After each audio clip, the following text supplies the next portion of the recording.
キーは人間が発明した道具なんでしょ。仕事をサボる人たちに使用する刑罰具。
Oh my god, professional streamer. Oh my god. I read this entire thing this whole time and I was in silence. Good grief.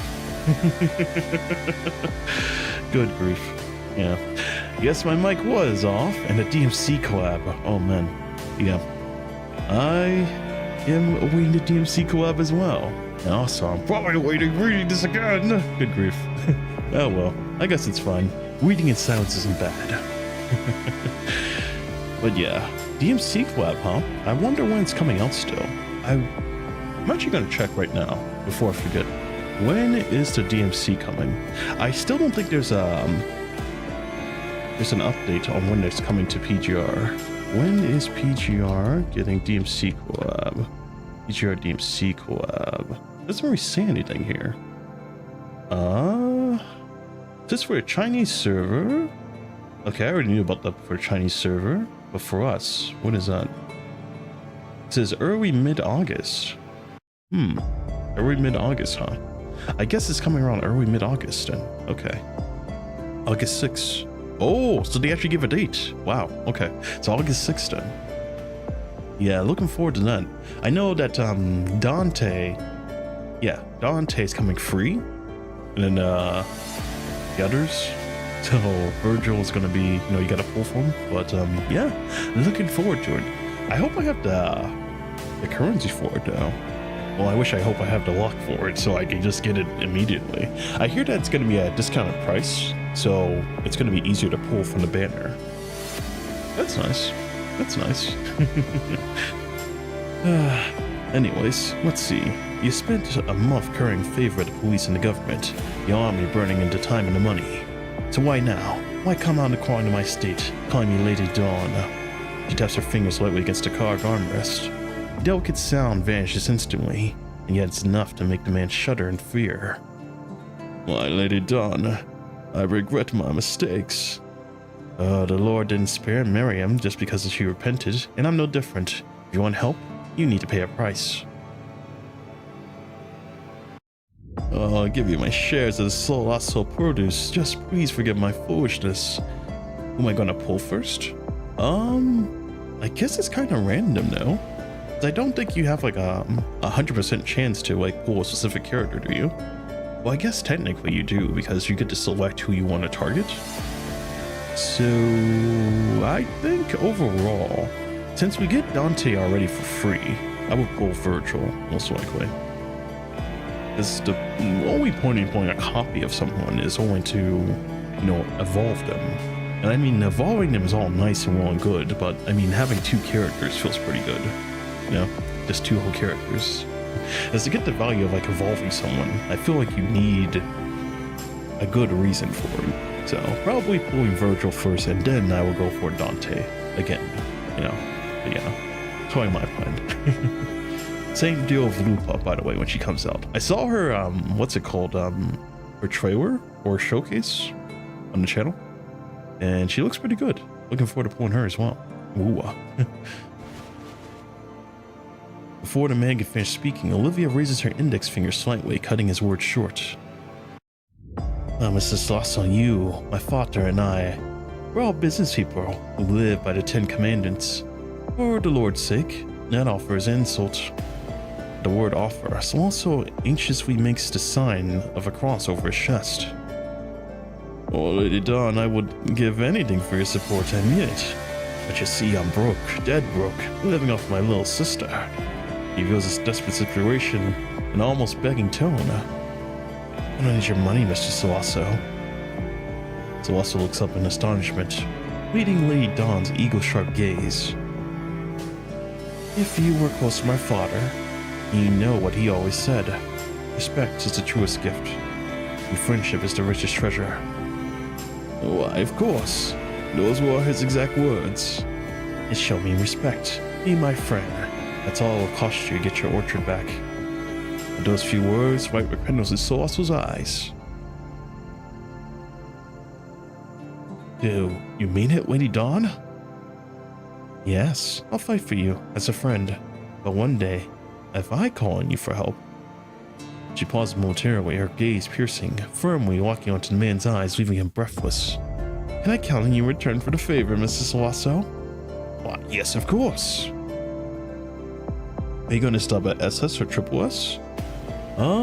It's probably gonna be, if I'm lucky, maybe double S, but I don't think I'm gonna go any higher than that. Because like I said, with like getting all the way up to triple S, it just relies on the fact that you can pull them. And I mean, yeah, I guess you can, because the currency for it's gonna be a little bit lower than what you normally would be using, but at the same time though, I don't know. I don't know how many copies you would need for that. I feel like you need like, what, like 4 in order to get to like triple S or something? Or is there 2? No, or 3, I don't know. I'm pretty sure it's 4, I feel like. And to pull 4 of them, it's just insanity. Especially on a free-to-play run like I'm doing, so. Yeah, probably double S if I'm lucky. Maybe. At just S, I have no idea. I know Dante's definitely going to be double S because you get one for free, but I mean, hey. But at the same time though, you gotta also get their weapons, and maybe their cubs. I know Dante's cub, you gotta definitely get because you can actually use the bike. So I think I will for that, but yeah, double S is probably as far as I'll go, most likely. Seeing this, Celestial immediately bows, humbly placing a kiss on her hand. Thank you, Lady Dawn. Thank you so much. He trembles, clutching Lady Dawn's right hand tightly while repeatedly murmuring words of thanks. Think nothing of it. The Lord rewards just. Let's call this a wedding gift from my godchild. She calmly accepts Celestial's gratitude, only after his emotions stabilize as she withdraw her hand. Farewell, Mr. Celestial. May the Lord bless your work and keep you well. Lady Dawn, you have my words as a Cantonean.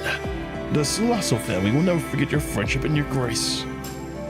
Olivia gives a slight nod. Pleasure doing business, my friend. Yes, thank you so much. It's also Barry contains joy, repeatedly bowing in gratitude as he backs out of the room in utmost deference. Oh, interesting. Once silence returns, Olivia begins organizing the papers on her desk. She casts a meaningful glance toward the depth of the room.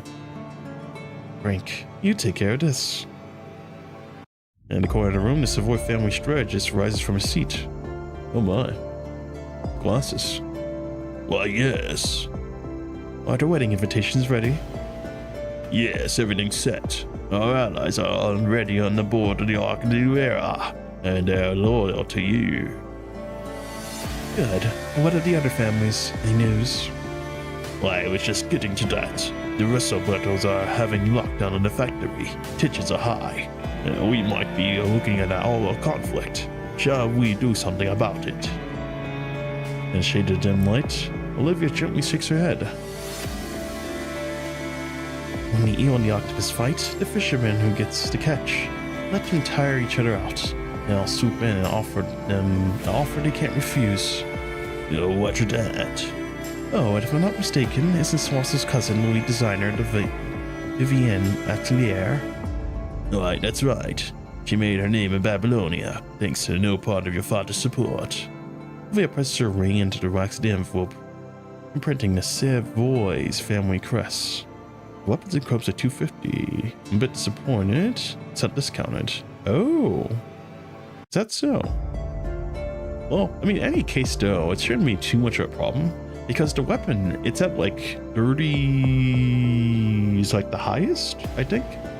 There's only like 30 max pulls for the weapons and cubs.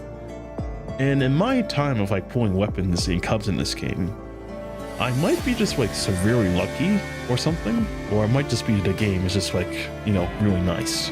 But I always pulled in like the first 10. The weapon and the cub, I've always pulled them in 10 pulls. For all my characters so far, it only took me 10 pulls to pull the weapons and cubs. So I'm assuming that's going to be easy for this one too. I mean, maybe not, I don't know. But yeah, I'm assuming it's going to be pretty easy. Pretty easy.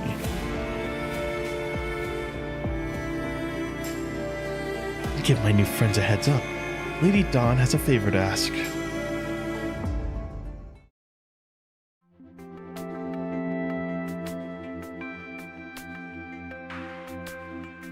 Ray Raven Lounge. Oh boy. You and Lucia finished recovering the sound device just a while ago. You've been feeling exhausted from traveling, but an hot spring bath you had helped you relax or refresh. No sooner had the two of you returned to Babylonia, the military headquarters found you and put you on another routine test mission. So we're supposed to pose as family's godchildren and hold a wedding in Catania? Lucia puts on the mission briefing, sounding confused. Are you skipping Lupa and Wua? Oh, no, of course not. I can't skip on Lupa. That's my favorite character in the game. I gotta certainly pull that character. And I'm hoping I can in my first 10, because my my pity in the game is at like about like 56-ish. So I'm hoping in my next 10 pulls it's going to be a guaranteed something. I don't know, but it's a 50-50 though. It's a 50-50. So I might be getting another encore, which is going to make me really sad if I get another encore. But I mean, hey, it is what it is. Anything can happen. Anything could happen. It could be encore. It could be Calcaro. Oh my god, please don't make it Calcaro. It could be Verena. Okay, I'll take a Verena. But anything would be nice, so long it is Lupa. I would really like Lupa. I'm not going to be able to get a weapon though, unfortunately, but I mean, hey, it's okay. It's okay. I'll take my win. I'll take my win. I'm curious what her scalings are going to be though. Is she going to be scaling on HP too, or defense, or is it just crit rate, crit damage again? I don't know. Whatever it is, I'll be waiting for it. The leader they call Olivia wants to dissolve the 13 families at the wedding. She plans to shut down all illegal operations and control of Catania with the United Government. By Cantonian tradition, every family must attend the godchild's wedding. This is a bold move. If Olivia is so powerful, why hire someone from Babylonia to pose as her godchild? Before she took power as the family leader, Olivia apparently lived in Babylonia for some time. There's always been rumors in Catania that her heir is in Babylonia. Because she has no heir, she's trying to spin rumors into something useful, teaching a wedding in Babylonia's backing. That's right. Our mission is to suppress any potential hostile forces on sight. It makes sense now. I get it. Lucia quickly organizes the information mentally and gives you a nod. So, any thoughts, Lucia? No objections here. If that's the plan, then I'll be the bride. For security reasons, we can't let people know who we are on the mission. If necessary, just call me by my name. Understood, Realif. According to the mission briefing, Olivia's family has commissioned several custom weddings coatings for Lucia to choose from. Did you pull Selena or are you going for Vera? I am certainly going for Vera. Selena is on the banner right now, and I've seen what she does, and she's really cool, by the way. I love the orchestra type attack. It feels pretty good. And also, she's pretty simplistic to play. Surprising enough, for the S ranks, they've usually been quite complicated to, kind of play. And yeah, she's kind of a step in the easier direction, honestly, for me at least. But I'm going to be skipping Selena and going for Vera when she comes out. Because there's no reason. I'm just going for Vera. I'm assuming, oh wait, she's actually a fire type. Oh wait, that's why I was pulling her. Yeah, I had a reason for pulling her. It's actually because she's a fire amplifier. And since I'm pulling Lee, Hyperreal from the, what do you call it? It's a blue ticket selector we have right now on the side. I forgot what it's for, but I plan on getting Lee Hyperreal from that. I'm gonna get Vera the amplifier for his team. And then I'm also going to get Epitaph if I can. Epitaph kind of burned me yesterday though, because I was trying to pull for him, but I got a star rail from it, which is, it's not bad, but I wanted, Epitaph. I mean, hey, is what it is, I suppose. Yeah. Vera for Dante's team. Oh, so I got someone on Frat too then. Okay, that works. Actually, if Dante's fire, then I guess I only need Epitaph then. Should I skip on Lee? I don't know. I could use a selector just to get to Epitaph. And then we get Vera, and then we call it a day. That might be the plan. I don't know. We'll see. We'll see. So I think I can hold on to the selector as well. I don't have to make a decision right away. Kinda. I don't know.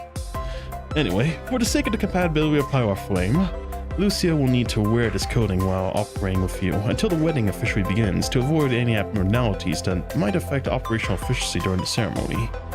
Next, the two of you will visit the designated formal wear shop to select a wedding dress for Lucia. Oh wow, so this is a mission all along. We're not actually getting married. I mean, are we? I don't know. Anyways, you're seated on the plush, comfortable sofa in the formal wear shop. The projection you're looking at shows a palace, carved with white jade. Countless exquisite gowns bloom like clusters of lilies within the marble palace, radiating divine and sacred brilliance.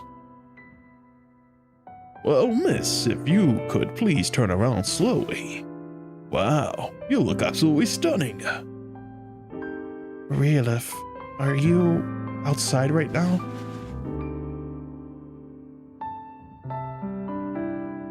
Are we not? The velvet partition of the fitting room trembles slightly as Lucia speaks somewhat nervously from the inside the fitting room. Yes.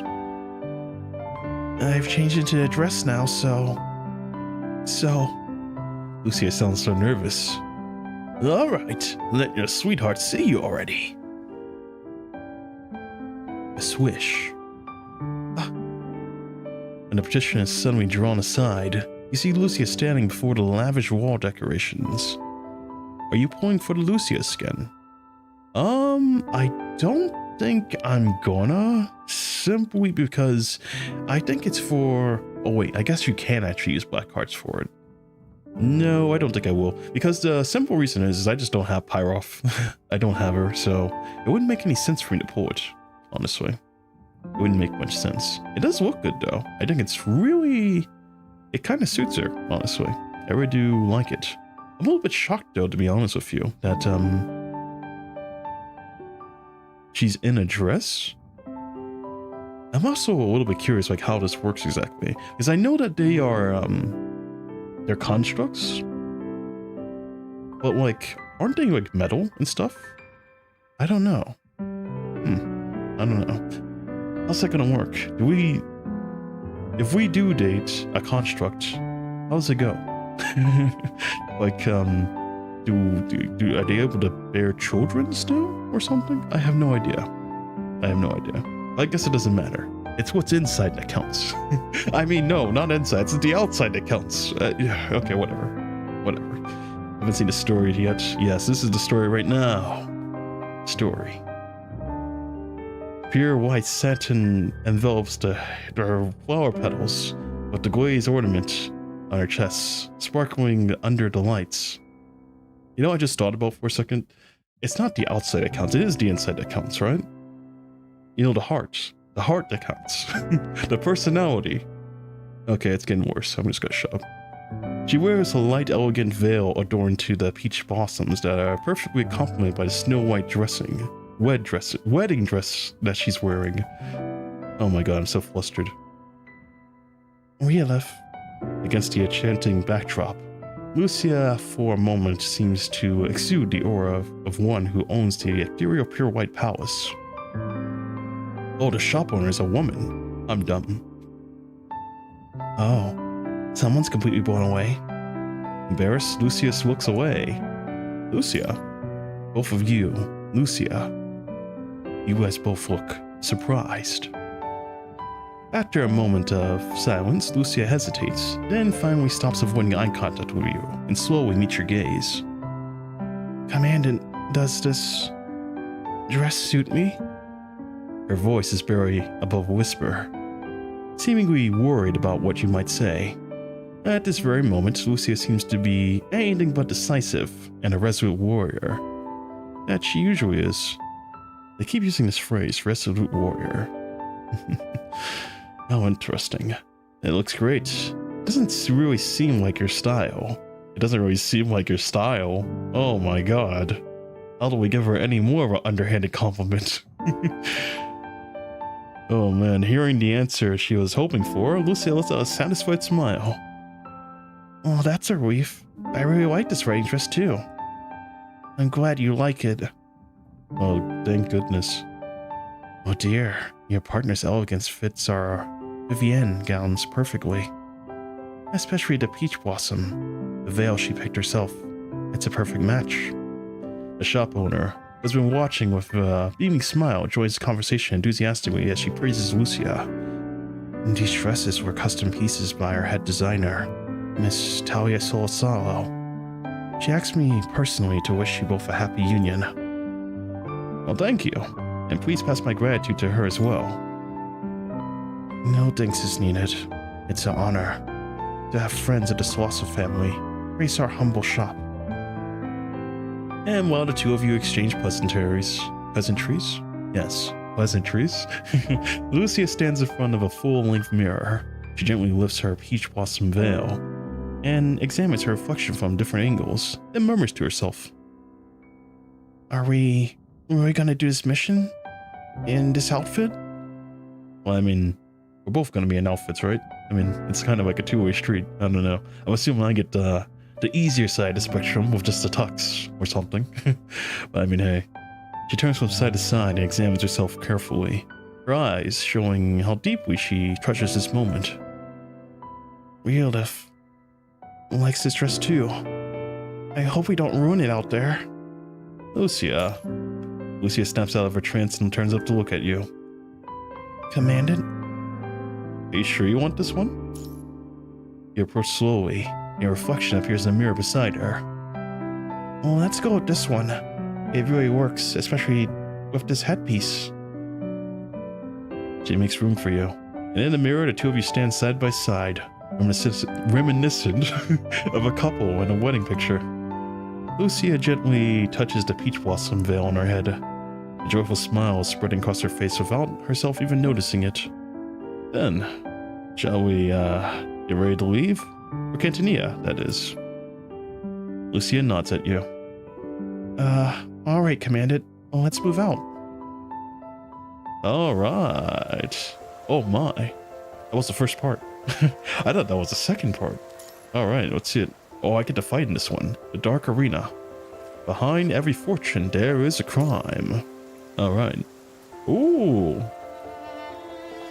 Well, this is cool. It's cute too. Oh my god, she's holding she has the sword just like sticking in the ground. Oh my. She's just holding the flowers at the camera. Oh man. Alright. A rush of fresh air greets you when you enter the cabin. As it slowly opens, a breathtaking poetic landscape unfolds before your eyes.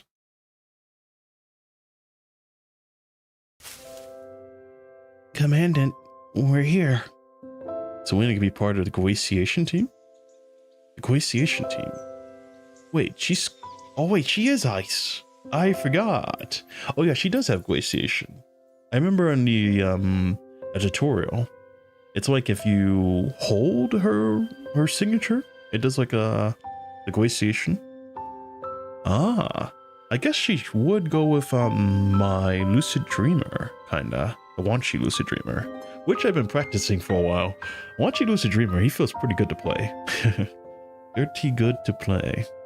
So yeah, I guess I could add her to that team. But at the same time though, pulling that's gonna be a bit of a challenge. Because I just tried to pull for Epitaph, and Epitaph, I lost 10,000 tickets, R&D tickets to that, just to get a Star Trail. That was so sad. I mean, still, I do like Star Trail though, but still, that was kind of brutal. Kind of brutal. The boundless azure sea embraces the shore, lifting the rolling mountains high above. Verdant firs in their abundance stand like countless slanted towers toward the heavens, adoring the crystal clear midday sky. So, this is Cantonia. The roar of the transport craft gradually fades behind you and Lucia, and stands on a towering sea cliff that overlooks the entire island. At first glance, Catania resembles a gorgeous seashell petal, floating upon the boundless ocean, while the clusters of white pavilions perched on the high cliffs appear to be somewhat like sleeping pearls nestled within. It really is as beautiful as they say. Leaving the elevated landing site, you and Lucia, step onto the Cantania's rugged coastline. Cantania? What an interesting place. Can I just call it Canada? It's not Canada, is it? I don't know what Canada looks like, but I mean, it'll be easier to say than Cantania. That's all I'm saying. Wanshi and Isla. Yep, I have those two. I also got Echo from the dormitory commissions as well. I'm curious to see when she's gonna come into play, like what team I can kind of put her on. I think she goes with, what's his name? I can't remember at this moment. But I mean, Echo does look cool though. But Wanshi and Isla. Wanshi and Isla. Yeah, Wanshi. Ooh, that guy's peak. I love that guy. He's very useful.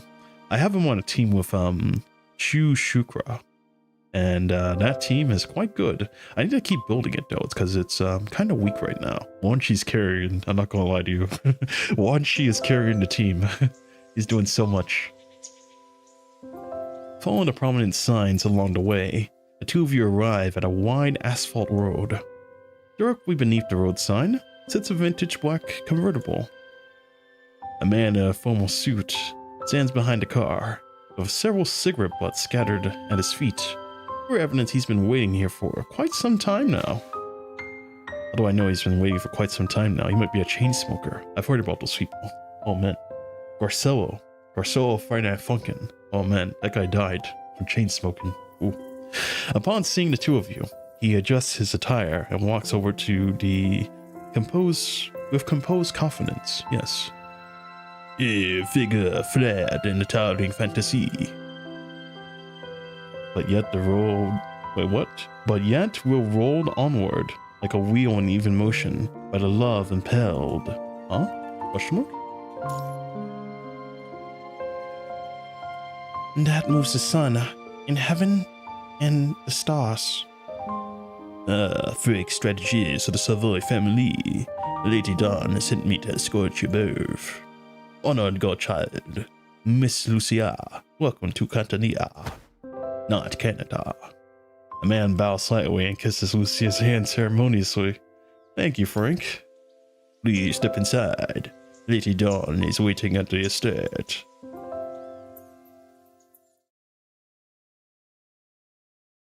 Cantania Factory District. Are you going to pull for Bianca's new frame after DMC collab? Bianca's new frame, huh? What is Bianca's new frame? The only Bianca I know is Bianca's Stigmata, and that skin is actually, or that frame is actually peak, not gonna lie. That the frame. And when I played it, I still remember it. It was like 2 forms or something. But yeah, I don't know what her new skin is, or new frame is gonna be. I don't know why I keep calling it skin, man. It's not a new skin. Well, I guess it is technically. I don't know. It's a dark attacker. Yeah, I haven't seen it though. I don't know what it is, to be honest with you. But I'll see. If I have the currency, I might just pull it because with Jetavie, she's a dark attacker, I believe. So it would be nice to have like more dark characters. We already have like a dark amplifier. We have what's her name? Demoiselle or something? The Ascendant? Yeah, we have her. So I kind of need a tank. Oh, she's an attacker now. It's kind of hard to say. I might be so poor anyway because I do need like an S rank attacker. I know she is an A rank, but still, you kind of need like an S rank too. So yeah, maybe I might. Deep within the factory, hoarse cries for help when echo from through the air. And what's up with this music, by the way? Huh? This does not suit the scene very well. Hey, someone, help! Can anyone hear me? Open up! Let me out! My cat needs feeding! With a screech, the iron door is suddenly yanked open when there's a crack, and a menacing face pops through the gap. Quiet! Quit hollering. Every time a car drives by, no one's coming for you. For Lucia's sake, we've been locked up here for 3 days. Your family's fighting. And what, that's not got to do with us workers. Open the damn door. Oh, quit your whining. You've only got a place to lie down. I haven't had a wink of sleep in a few days. Huh? What's going on, man? Is this guy being like put in a sweatshop or something? And why does that guy have a Tommy gun? What the hell? Anyways, he raises his gun and glares at a dozen or dispirited workers. Crammed into the room, his face twisted in irritation. The boss is talking downstairs, and once they're done, you can all go home. Oh, come on. You said that yesterday? A poor cat's probably licking the toilet dry by now. Seriously? You're still going on about that? Here, take my phone. Call the cops for yourself. If it weren't for us holding down the damn line, you'd be a punishing child by now. And that freaking Catania. Whether your cat goes eats in Hungary and 13 families. A loud bang, the door slams shut, cutting the workers' shouts behind it. Directly beneath the factory building, two families find themselves in the middle of an aggressive face-off. The airless stream of insults fills the air, as tensions reach their breaking point. Remus Russell. Oh my. That's the face of a Remus Russell right there. The old man's mansion is Cantania, the Jet, the cigar plantations of Cincinnati. Wait, what? Canisati? Canisati? What kind of name is that? Canisati? Canicacati, I think. Canicacati. I want it all, no deal. Oh, and the golf course in Ragusa. I'm turning that into a big airstrip. Your backward yokels will see this yet for the trail every damn day. Those fossils should have been put in the pasture years ago. Babylonia improved it. Our future's out in space. Once I'm in charge, Cantania's gonna see how business really gets done. Remus Russell fidgets the butterfly knife in his hand as he looks down at the crowd with a sidelong glance, his entire demeanor imperious and domineering. There are 3 upcoming characters, a playable boss. A character, playable, new frame, live. Oh.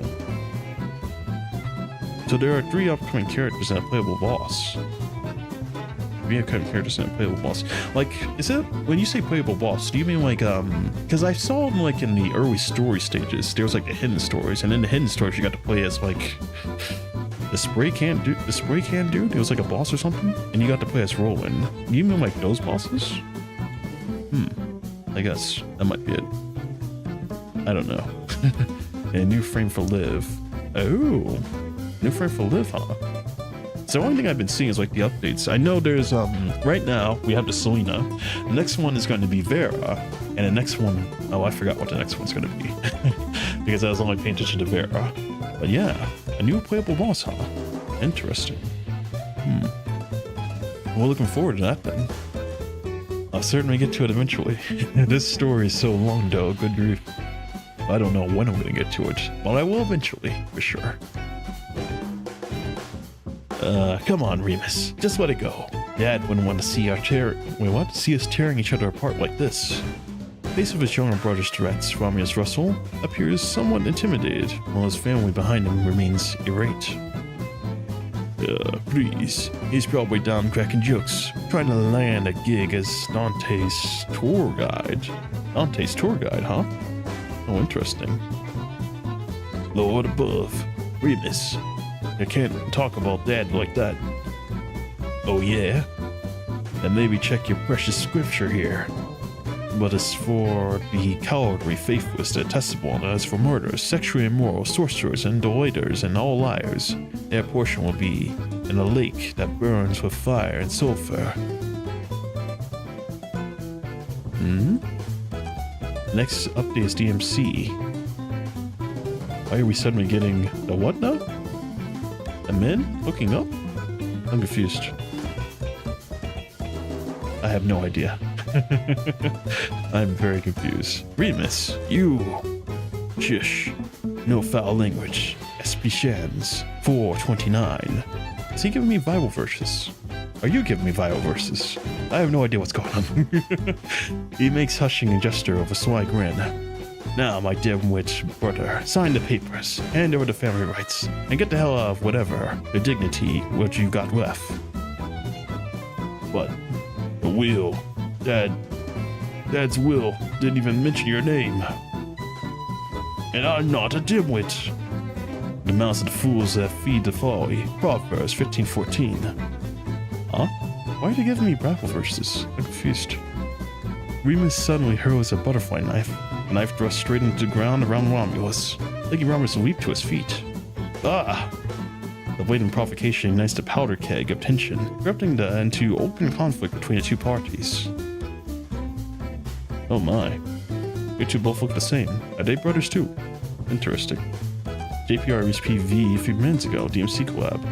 Oh, is that so? JP already done it though. In my experience, JP, they usually experience or leak a lot of things. I mean, not just in this game, but like in other games like I played, like League, Genshin, and like WoW. I've known that JP like usually like leaks like a lot of stuff, but so they already released a PV then. Ah, that's interesting then.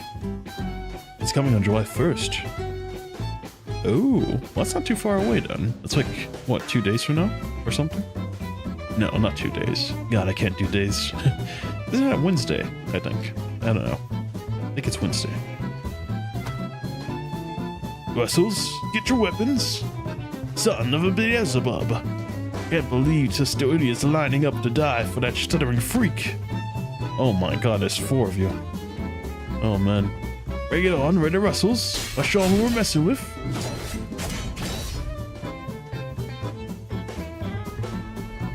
The sailed vehicle cruises smoothly along the highway. Next to you, Lucia rests her chin in her hand. On her hand, as she gazes out the window at the mountains that unfurl like flowing tapestry. And suddenly, a sharp explosion pierces the air. In an instant, you grip your weapon at your waist, exchanging vigilant glances of Lucia. Frank, I think a battle is about to be broken out ahead. Oh, that's the Russells. Old Russell has just passed away. Wait, what? Old Russell has just passed away, and his 2 sons are fighting over the inheritance. Oh, wait, he did pass away. Oh, I'm dumb. Wait, I'm actually predicting. Oh, man. That's the Russells. Old Russell just passed, and now his 2 sons are fighting over the inheritance. Should we take a detour? Looking toward the sound that just came, you see towering chimneys rising at the edge of the horizon. As your vehicle advances, a massive industrial complex gradually reveals itself below. Overlapping shouts grow increasingly clear in your line of sight. 2 groups of men in the suits are exchanging gunfire around the factory perimeter, creating a scene of complete chaos. Oh, what the heck? There's a sprite behind me. Huh? What's this? I've never seen that before in this game. They never, ever put sprites over there. Fascinating. No match for my... Huh? What is that? Is that French or something? I don't know, man. I don't know other languages. I don't know other languages. Huh? Someone, please, help! Was that the guy from before? Someone wearing a hard hat pokes from the factory window, shouting desperately towards the highway. You've been locked in here for 3 damn days. Someone do something! Lucy instantly picks up the desperate plea for help. Commandant, we've got civilians caught in the crossfire. She surveys the battlefield that's been illuminated by flashes of gunfire, rapidly assessing the situation. They're using live ammo, and there's flammable stuff all over the place. Hostages could get killed. Frank, please pull over. Frank shifts his gaze upward and fixes an intense stare on you through the rearview mirror. Word of advice, Your Grace. Stay out of Russell's business. I'm under orders to get you to safety at Lady Dawn. I cannot let you walk into the firefight. Well, as a commandant from Babylonia, I cannot ignore the cries for help. Don't worry, we are more than capable of handling this. Frank, with all due respect, whether you stop or not, Commandant and I can handle the rescue ourselves.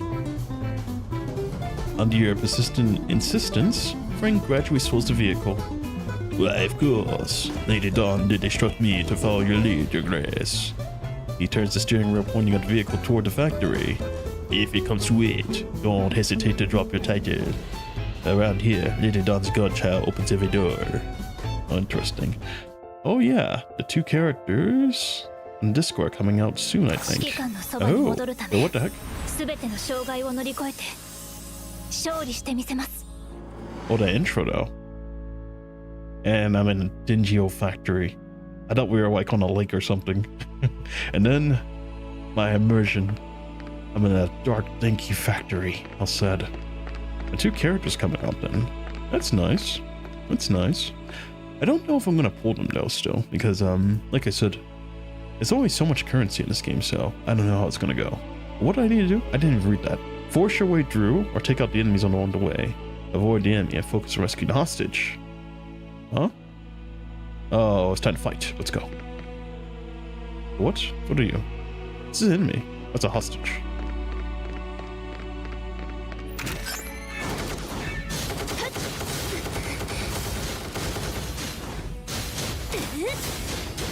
I have no idea what I'm doing. Here we go.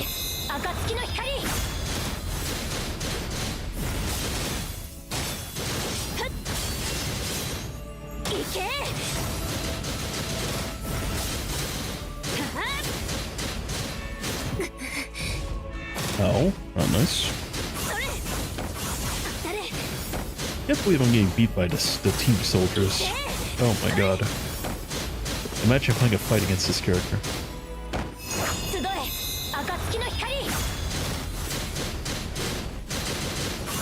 These guys are awfully tanky, you know?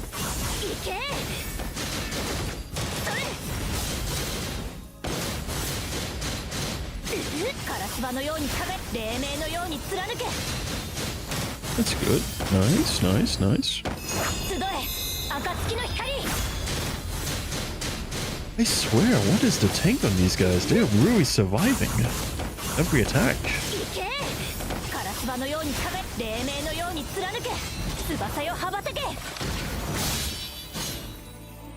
Fighting's getting worse. It's like it's the main front.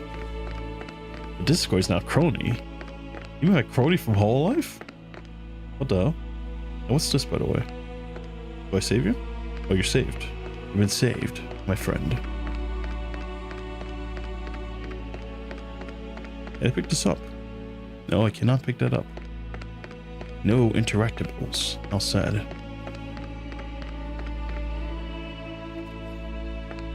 But you missed her mask. There's a PGR Discord then. Is that it? Because I have not joined any Discords at all in this game. I know usually when I do these gacha games, so you always have like a Discord or something. Yeah, that's interesting.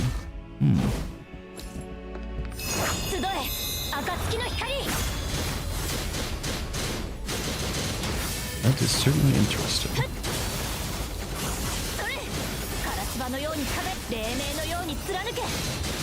Okay, I think I'm kind of getting used to this character a little bit.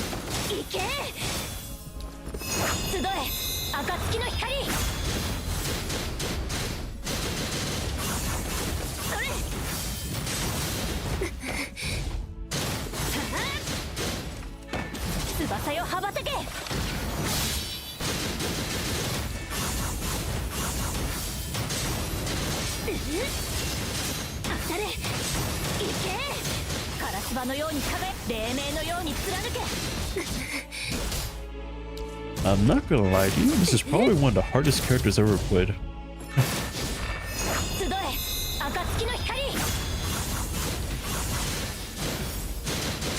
I used to think that, what's it called? That one character, Wanshi Lucid Dreamer, was hard. But this, I have no idea what's going on. It seems like my orbs are constantly up, and I don't know why. I mean, hey. I guess it's if I had this character, I wouldn't be, though, confused, though. If I just used it more. Well, I have no idea how she works. I only use this. And these guys are still alive! What is up with that, man? They are really surviving.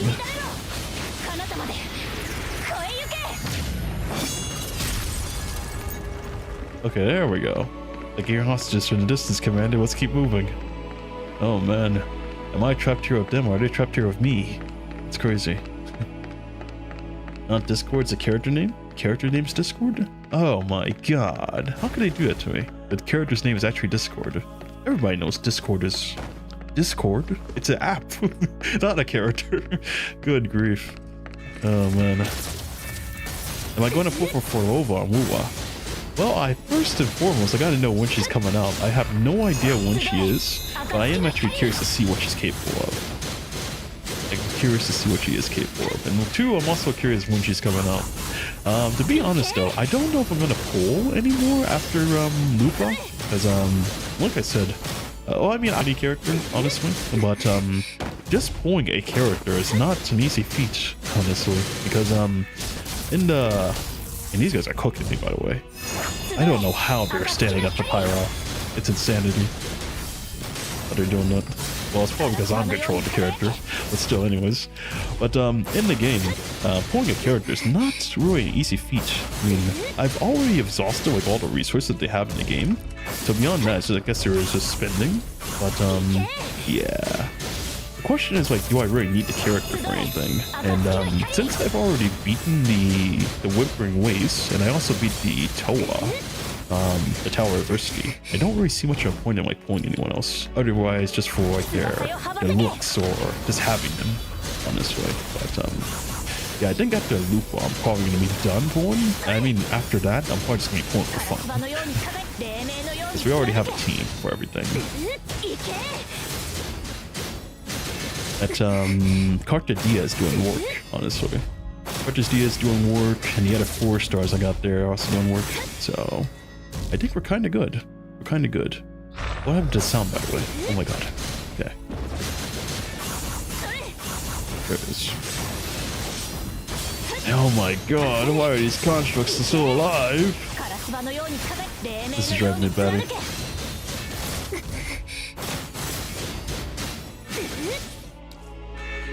I'm assuming it's probably because they want you like to really see the animations of the skin that they're still alive. But I mean, it's kind of driving me crazy because I'm like, this character, she's stronger than this. How are they still alive? Huh? Oh man. I guess it is what it is, I suppose. Breaking Drew. Wait, you just did it? Okay, okay. Oh, these guys are gonna really survive. There's a lot of them. I could, but at the same time though, should I? Should I try to hold a little bit of restraint to it? A little bit of restraint. So honestly though, I feel like every time I go through the stories or something, I'm like, oh, I gotta go forward now. Like I just got through the story of like this game. Well, not really through the story, but I just played through a story of like Chrome in it. I'm like, oh, I gotta pull Chrome now. I gotta feel official. That's kind of like my deal with the game. It's like whenever I see like a character in the story, I get an attachment to him. I'm like, oh, I gotta pull him. Yeah, we'll see. We'll see. I kind of feel like I shouldn't overall. I hit this guys. Oops, there we go. How are these guys still alive? I swear, it's crazy. Quite. Oh, here it is. Oh. I cannot use my signature. Okay, they're finally dead. Nice. Target point. You're free, my boy. Maybe I should have went to actually do the passive route. Although, I assume you probably had to fight them anyway. They said like, do you want to go guns blazing through this, or do you want to like,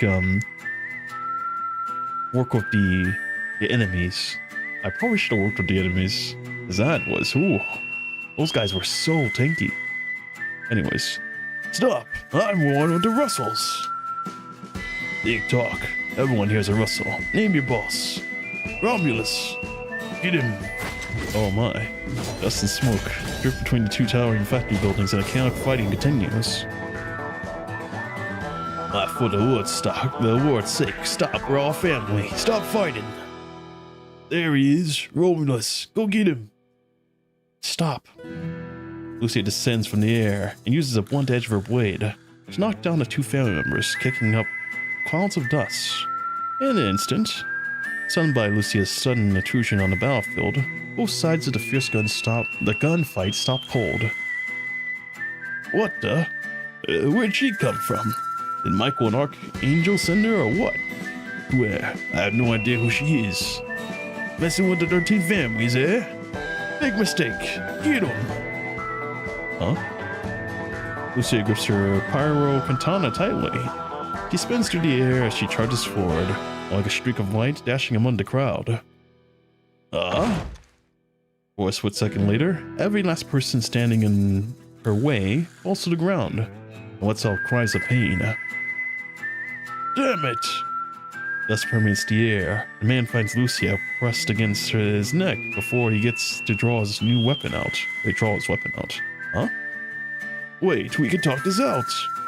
I still can't fathom the fact that these humans are putting up a fight against Lucia. It doesn't make any sense. Because when I played the story, or at the start of the game, I remember the fight against Alpha.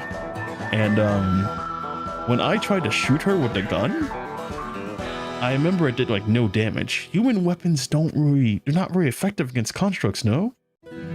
And here, it's like, why were they surviving for so long when I was fighting them earlier? I don't understand. I mean, it is what it is, I guess. They want me to test out the new coding or something. Huh? The draw. I'm assuming it has something to do with, like, you saw, like, the two men, like, walking at 10 paces and then they want to draw out their guns and shoot each other or something. Yeah, I don't know. I have no idea. Wait, we can talk this out. And drop all your weapons now.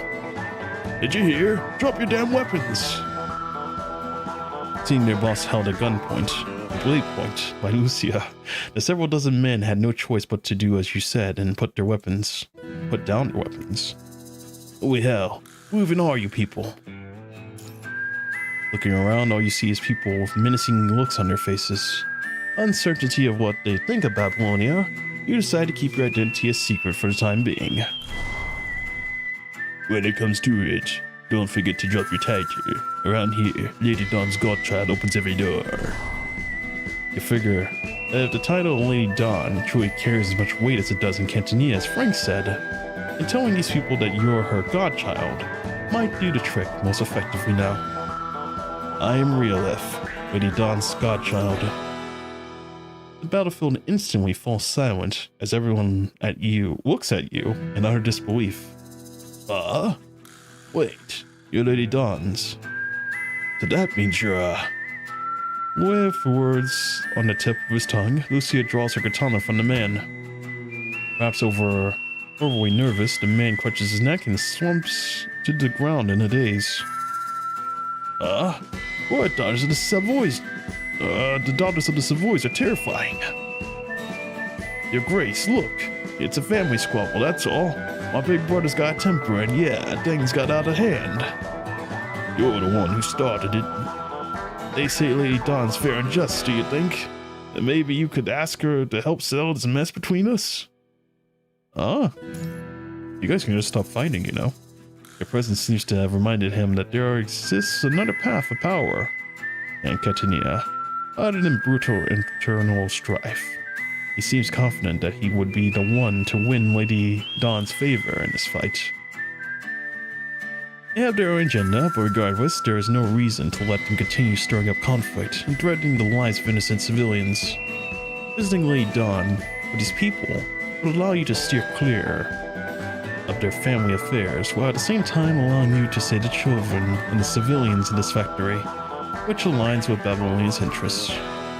As it happens, I was just about to leave with Lady Dawn. But before I do that, I want the siege on the factory immediately lifted, and everyone in there to be able to walk free. No problem at all. It was your order, Your Grace. It might as well be coming from the Dawn herself. You lot playing dead on the floor. Cut the act and open the damn door.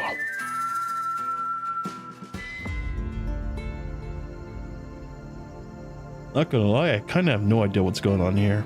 Because, at the start of this, well, there was the marriage thing, and then we were sitting here on a mission. We went through, like, a car ride with, like, the Frank dude who came to pick us up. And on the way there, we encountered, like, a gunfight or something. Two brothers, like, fighting over inheritance or something. And now we're here, and I'm still going, what's going on? How does this correlate to the story, in the future that's going on here? It's one of the gripes I kind of have, like, what's going on. And like some stories is like, there's a lot of side characters being put in the story, and I just like, huh? What's going on? I have no idea what's going on, but I hope it, shapes up pretty soon. All right, I have the gist of it now.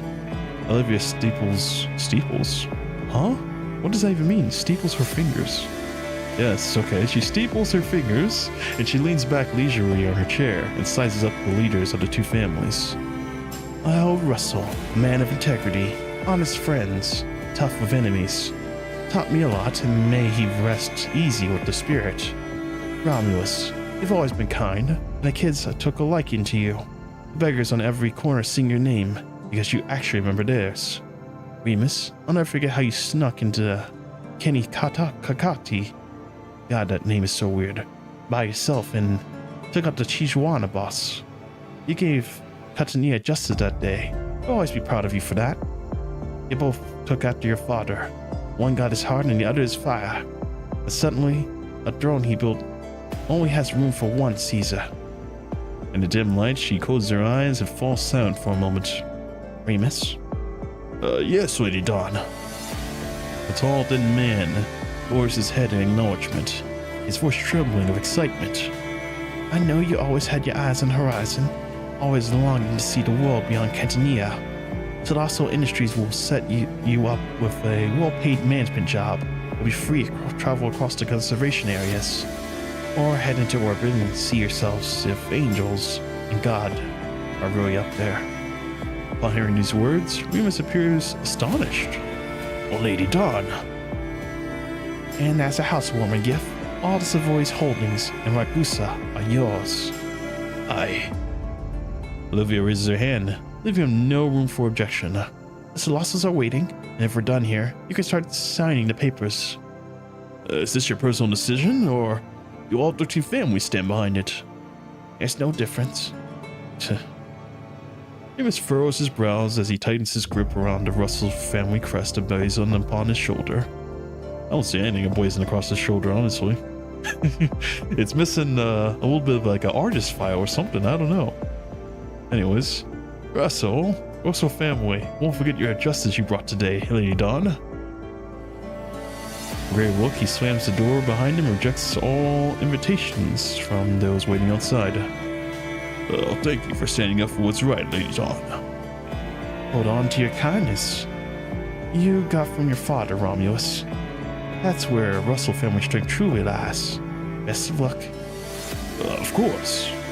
The dimly lit room falls silent again, and the two family leaders are gone. Olivia leaves her chair and slowly rises from behind the beech wood table. Wait, huh? So did they both get like what they wanted?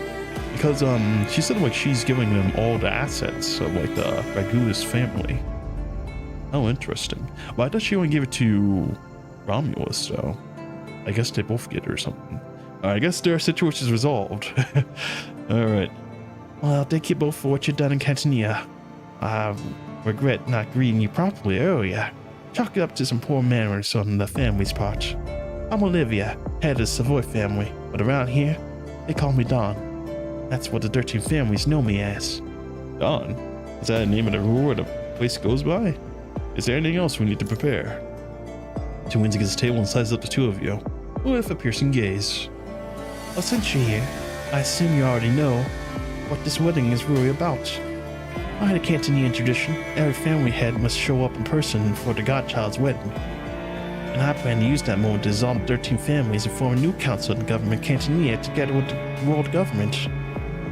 If you're a spiritual leader of the 13 families, why are you dissolving them? Olivia raises her hand, directing the two of you to look at the begrudgingly wall of the room. Between the antique wall clock and the candlesticks hangs up a strikingly heraldic oil painting. At the center of the painting is a great wolf that's surrounded by more than a dozen bold, vigorous calligraphic? Oh, interesting. Calligraphic signatures. A picture of a broken down ship, lost in a sea of fog. As its captain, I have two options. One, patch it up like the rulers always do. Keep it limping forward, and pray it doesn't smash into something in the dock. Or two, cut it loose, and board a new ship bound for the future. She gazes up at the faded great wolf, looking as calm as the undisturbed water. When the punishing virus broke out, the world government panicked during the great evacuation, broke their promises, and left Cantonia to fend for itself. So in the ashes of the world, Cantonia's warriors picked up the guns and built something new. Family rule. Family rule. Sounds like the thing like they had on the... What's it called? I think it was called the Immortal Engine or something? That one faction. I don't know what it is. Anyways, according to the intelligence you have, Cantonia is located on the eastern edge of the Atlantic. Was once widely renowned for a tourist destination under the governance of the transatlantic economic community. After the punishing virus outbreak, some small islands deemed to be of no strategic value were dispensed with when military forces in some war zones across the Atlantic were channeled into combating the virus. And Cantonia was precisely one of those islands dispensed with. Now, for decades, 13 families carved up what's left of the government, banded together to fight the virus across the sea, and quietly built a shadow empire. Cantonia has always had its share of blood and crime, but the 13 families also gave people something that they hadn't had in years: order, a sense of safety. The 13 families' solidarity, therefore, was built upon the people's fear of the punishing virus. You're going to have a difficult time controlling these people when your eternal threat slowly becomes less of a threat. Now the truth is, families rose from the world's government's downfall, and now they're dying with its return. Thanks to people like you, the world's government's grip on the earth is tightening, and the family's shady business won't last much longer. At this point, the families can't afford to prop up defensive zones and keep fighting the virus on their own dime. So now, I'm cutting them loose. And Cantonia, a seat on your Eden-bound ship. Some things time forgets. Others, we have to bury ourselves. So I see. Alright now. That's enough boring history for one day. Your wedding is set for noon, 2 days from now. Tomorrow at sunset, I'll walk you through the venue and see how things play out. By tradition, you'll need to visit the Dionysus Theater the night before and bring back a bottle of wine. That's the most important part, a bottle of wine for the ceremonial toast. Aside from that, your time is your own. Retrieve a bottle of wine. Got it. Easy enough. Customs, traditions, ceremonies. Seems like you have been hearing those words thrown around all the time since you took this assignment. Cantonia is as it seems. Indeed, every bit conservative. Yes, conservative a society that values tradition, as you learned at the briefing. Well, if you need anything, talk to Frank. He'll take care of it. She turns her gaze toward the back of the room where Frank, standing behind a couple, nods respectively. To outsiders, Cantonia can be different. The customers here aren't quite like anywhere else. So take this chance. Enjoy the peace while it lasts. Understood. Where's Lucy in all this? Just like standing behind me, just like chilling, or like what? Lady Dawn's room is located at the far end of the second floor. One can enjoy a sweeping view of the magnificent mansion from right outside the room. After the meeting, you and Lucia walked through the long corridor lined with red carpets.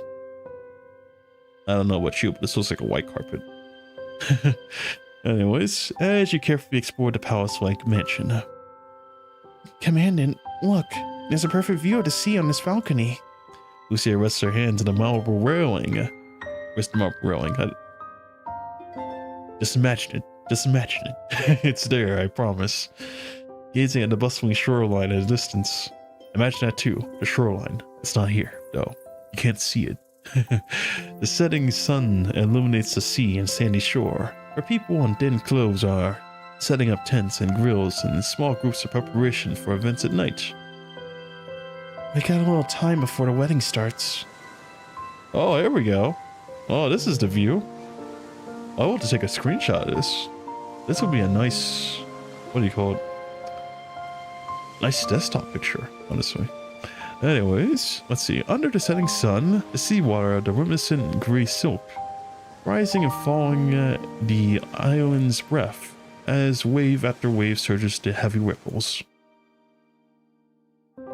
Aside from getting the wine, anything else on the mission list, Commandant?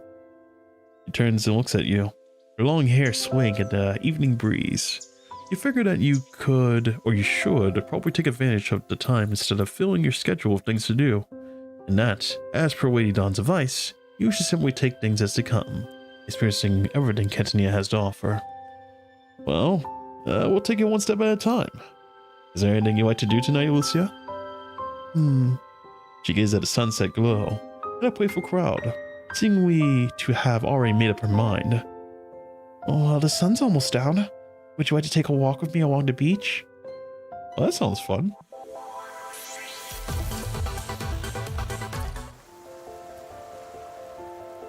All right. Number 3. Pick number 3, my lord. Spring in Asura. You two fly over the coast to the grand party under the stars and the moon.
Before you know it, a crowd dressed in classical formal attire gradually gathers on the beach. They stand with bowed heads, holding hands in a circle around a marble statue, seemingly in the middle of some ancient traditional ceremony. Believers, please, let us pray together. Oh my.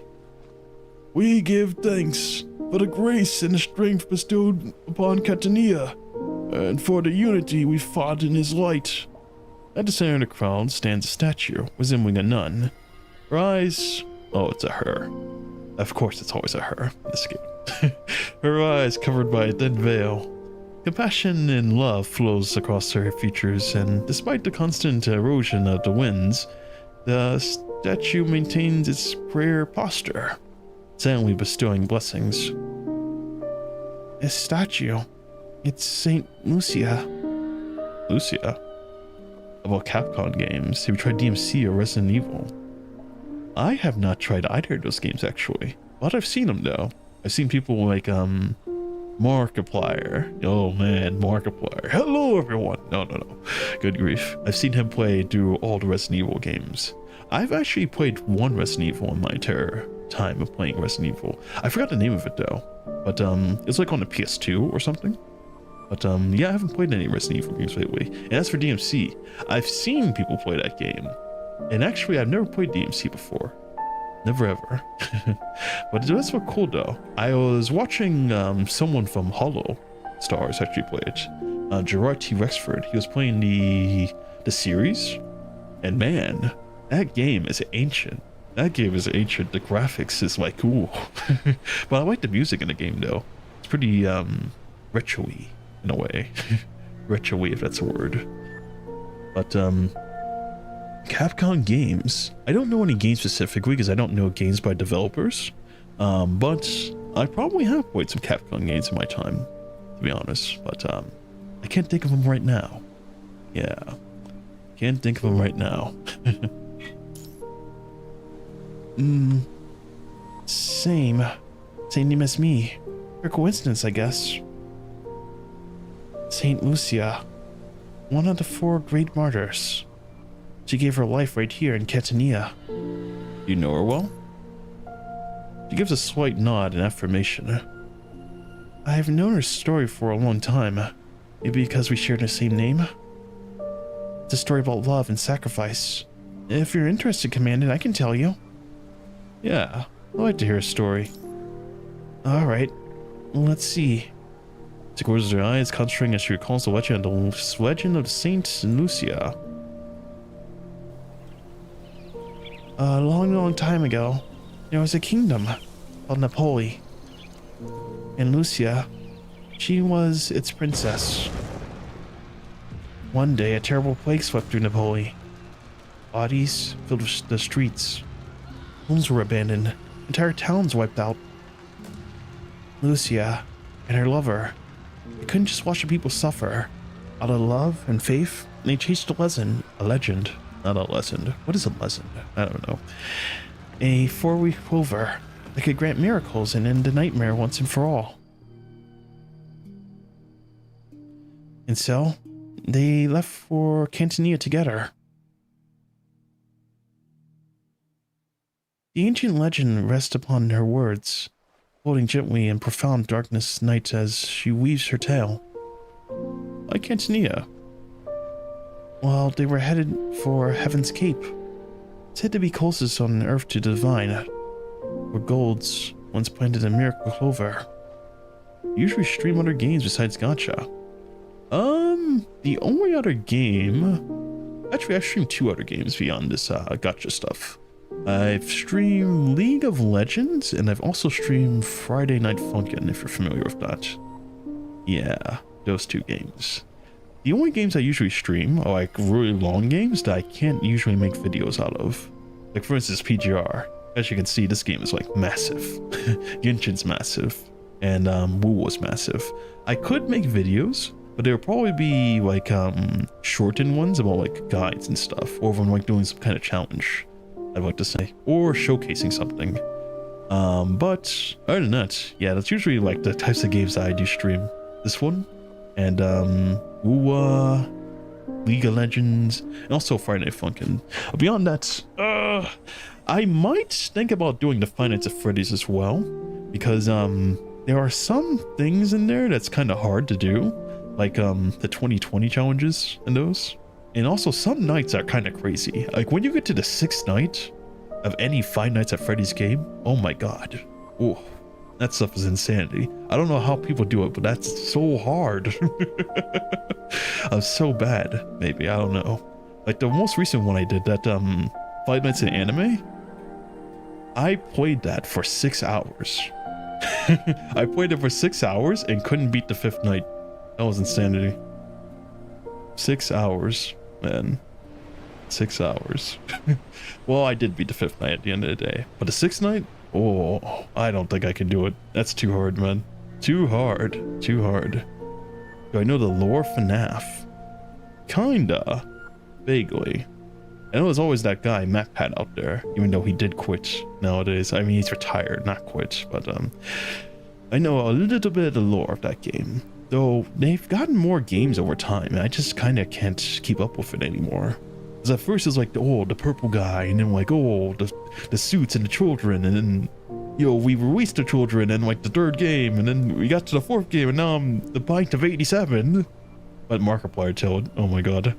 And then we get to the security breach, and then I have no idea what's going on anymore. No idea. And now, in the new game that just came out recently, we're going to a facility, there's like a mimic or something, and it's, huh? What's going on? Yeah, I don't know. I don't know. Hard to say. I don't know if they put out a new video for that, by the way. Mimic? They might have one out right now, which would be pretty cool. But it's a little bit early for them. I don't know if they do, personally. Lucia hugs her knees to her chest, gazing out at the undulating expanse of the distance of the ocean. But just as they neared the coast, a storm hit. One huge wave came crashing, and he was gone. A demon rose from the sea, and had taken him in, dragged him to hell. It gave Lucia a choice. If she wanted to save him, she had to give up her eyes. Why would you do that? Well, the demon had made a wager with the gods. If they took her sight, and the one she loved, she had the strength to find the clover. If she found it, he'd return it to her. But she spent the rest of her life in darkness. Reaching this point of the story, Lucia closed her eyes, seemingly lost in thought. Lucia didn't hesitate. She gave up her sight. Blind and alone, she stepped onto the Cantonia shore. Every step felt like walking off a cliff. She climbed, crawled, and bled, but kept going. It wasn't just a test of faith. It was a vow, for better or worse, for richer or poorer, in sickness and health until death do us part. Did she eventually find the 4-leaf clover? She nods.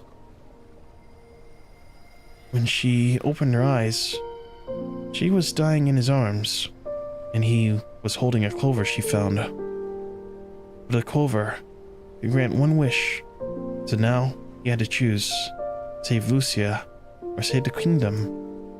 Into the moonlight, softly illuminated the trace of sorrow on Lucia's face. After a moment's silence, she slowly opens her mouth. With her last breath, Lucia whispered her wish, and her lover to decide. And that be... Or FNAF is big? How about FPS game? Recent FPS games I played. I haven't actually played any FPS games recently. They're like shooters, right? Third-person shooters? I guess the most recent one I played is actually Helldivers. Yeah, that game, Helldivers. But that one's kind of strange though, because it's like it seems like it's going based off like realism in the game, but at the same time though, a lot of stuff that happens in that game is like not even realism, because like, I don't know, there's things that happen, I can't describe them right now, but it just happens in the game and I'm like, what? Why did I just die to that? Or like, why can't I do this? And it's like, I don't know. But that's the only most recent FPS game I played. I know there's other games like Valorant and then like, you know, obviously like COD, but I haven't played those two yet. I haven't played this two yet. Valorant, I might think of playing. I don't know. I know it's like a connection to like Riot Games in a way, so I'm not sure how it works per se, but I feel like that's like a nice segue. But I guess I'll see. And then there's also Dead by Daylight. I kind of want to play that game. I heard they have like the new the Five Nights at Freddy's crap going on with the Springtrap. That does sound pretty fascinating. That does sound pretty fascinating. But yeah, the most recent one that I played was Helldivers. Helldivers 2. Is there a Helldivers 1? I don't even know. Wait, yes there is. It's like a 3D something, or a bird's eye view type game. Yeah. That is a bird's eye view type game. Yeah, I haven't played that one though. I've only played 2. Sorry, Commandant. I don't want to give an ending to this story. The ending? Huh? Lucia leaves the ending of the story hanging. Because doing that, it might pull me away further from who Lucia really was. Lucia tilts her face forward, upward to the gaze of countless stars scattered across the Milky Way. For the longest time, people believed Lucia had given up everything so her lover could save the kingdom. But more recent studies show something surprising. Her final wish, written centuries ago, was simply to live with him. Stars bloom across the deep blue canvas of night, a celestial tapestry. Yeah, it does look like a tapestry, honestly. It seems to have shone this way since the very beginning of time. The countless lights in the city flicker in the darkness as the evening breeze gently lifts the strands of hair from Lucia's forehead. That's why for centuries, playwrights have been revisiting Lucia's story, deconstructing it, reimagining it, and giving it all kinds of different endings. A people like saints, noble in selflessness.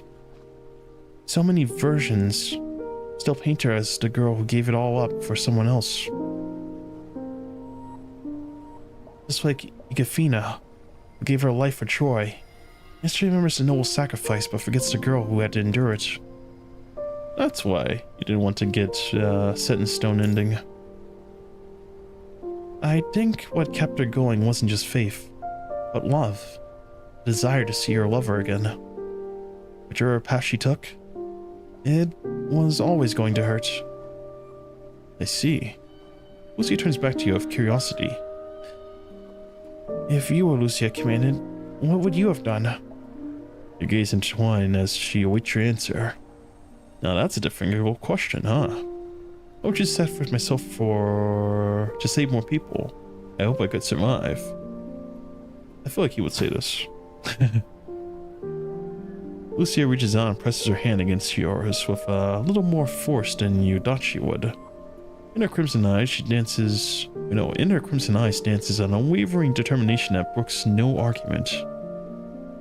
So no matter what happens, don't throw your wife away, Commandant. I promise, whatever disaster comes, I'll put an end to it. You want to make that choice. Her words, resolute and forthright, as the unwavering gaze she fixes upon you. I trust you. When she hears you say that, she gives you a nod as her lips curl into a smile. If you were Lucy in the story, what would you do? With it, she gently lowers her gaze, deep in thought. But if it were you I had to save, that might be a different story. I want to see peace return to the world, and I want to see you there, to see it with me. You nod. Same. I really appreciate your honesty. Same here, Commandant. Standing shoulder to shoulder, you and Lucia gaze out on the moonlit beach. A transition. We're still in the same spot. The ritual around the statue has ended, and people have lit bonfires to start a lively feast. Suddenly, a piano notes ring clearly across the beach. Following suit are violin, saxophone, and pipe organ. This music doesn't sound like a violin, saxophone, or pipe organ. It sounds like drums and something else. I don't know what it is. Okay. To the melodious, cheerful tone, the Cantonian youngsters on the beach break into pairs. They laugh and dance with enthusiasm. Oh my. You can actually see a face of one of these people. Usually their faces are like kind of blurred out. Miss, would you care to dance? A woman reeking of alcohol has walked up to you and Lucia. It's enough to shield Lucia.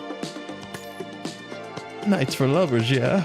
But my date's passed out, so maybe I could devour you instead. Before she even finishes talking, the woman's face contorts in discomfort as she covers her mouth and slumps to the ground. For lovers?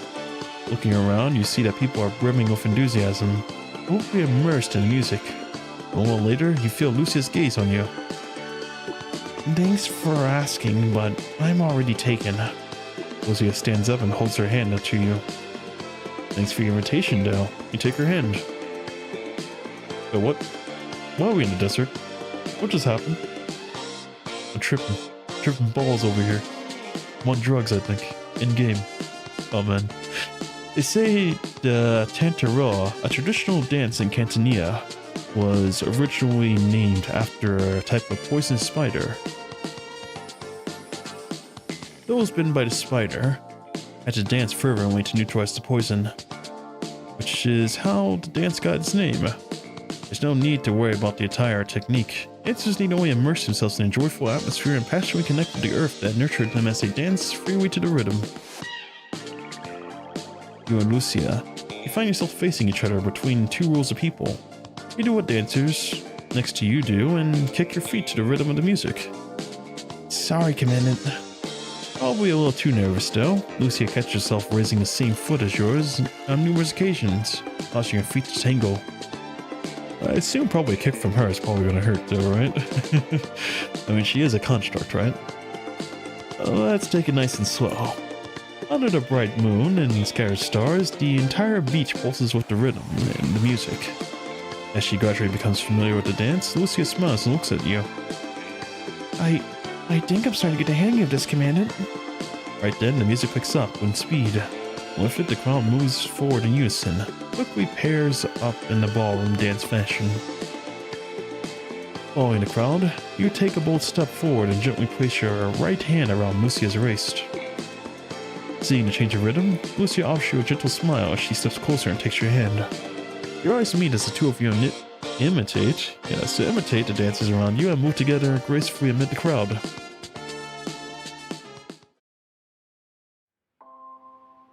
Evening breeze rustles gently as you and Lucia move at your own pace in the center of the crowd, dancing leisurely at your own pace.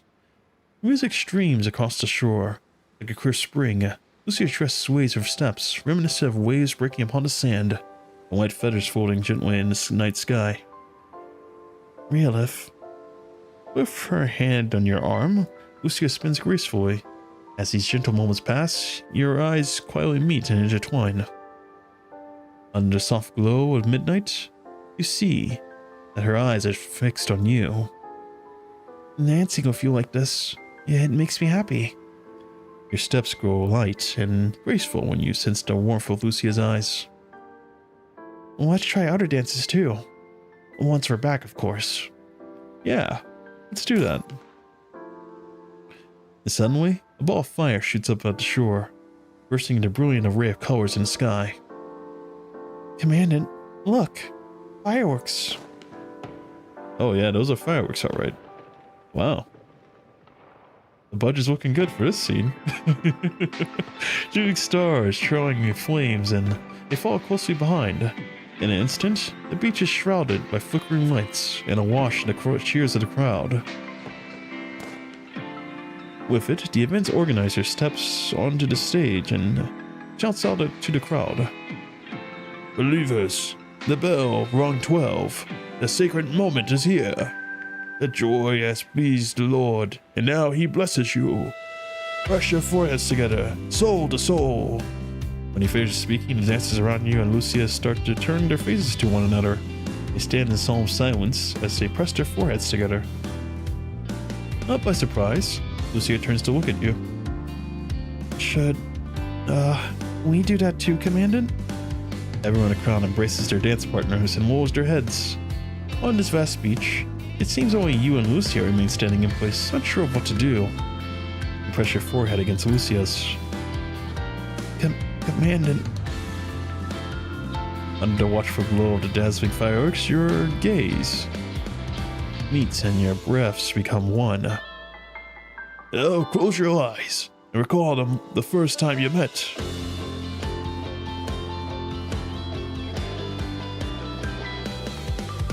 It's just me. What a coincidence. I'm just me too. Think back to the joy you shared under the same sky. I wish I'd have you as my commandant in every other universe out there. As long as I remain myself, I'm sure I'll be able to find my way to you even without this wish. Very sure that will come true. And the pain you face together. Well then, see you, Commandant. See you soon, Lucia. Now, welcome to Rebirth that was ahead. Commandant, can you promise me something? Lucia? Promise me that we'll never be apart. Ceremony's over. Oh my.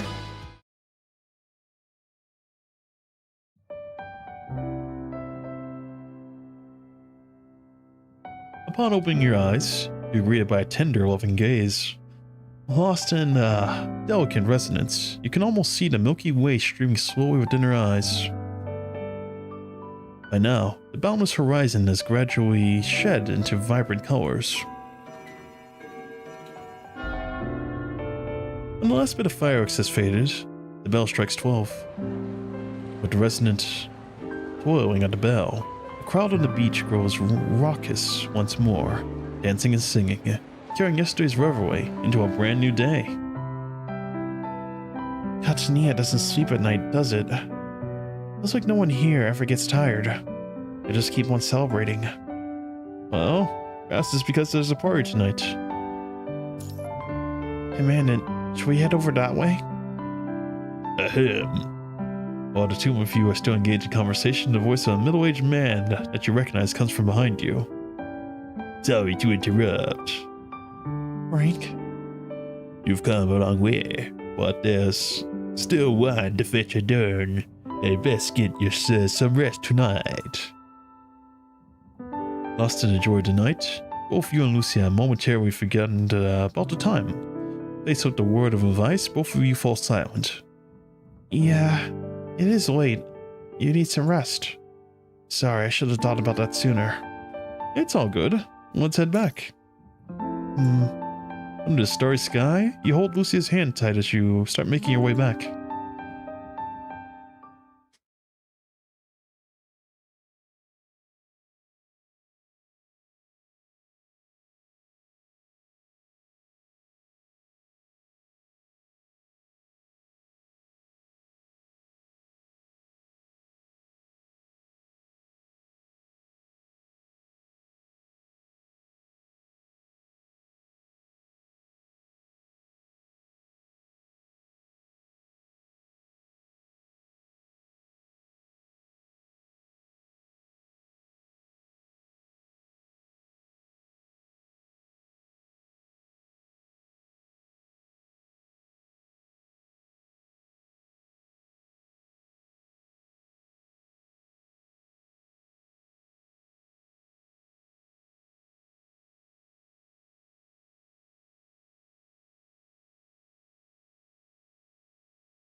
Wow. What a transition. Oh man. We're leaping out the window. I wasn't expecting that. We're not going to take the stairs like normal people, huh? I mean, it's pretty epic. It's pretty epic.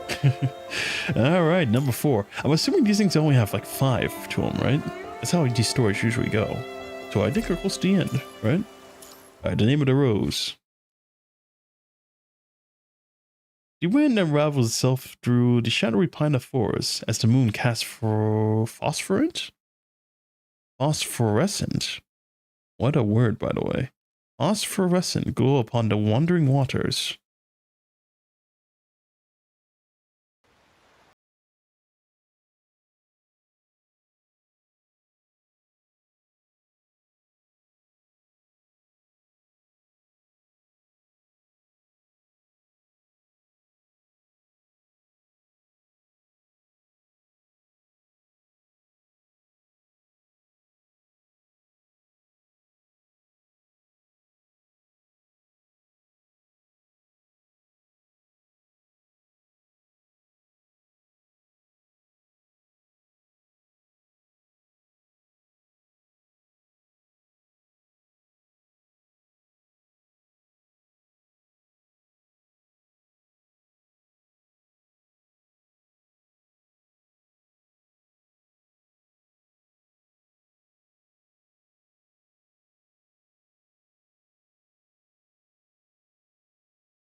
Guidance, not gardens.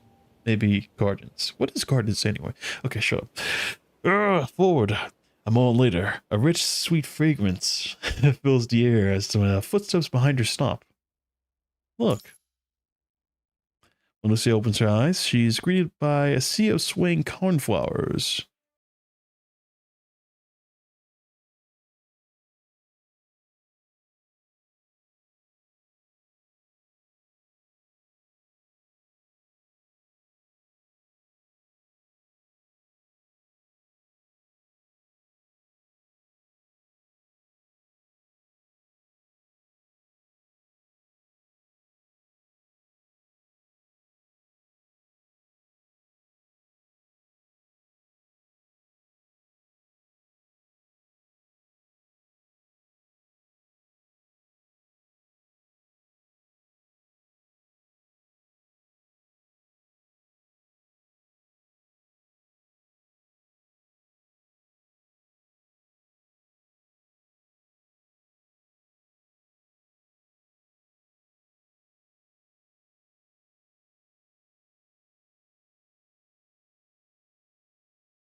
To cover the knight's head.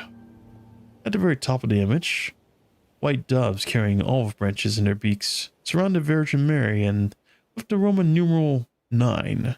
No, 11. I cannot do. No, 12. Yes, Roman numeral 12, gleaming brightly on her chest. This is depicting some.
And listens quietly.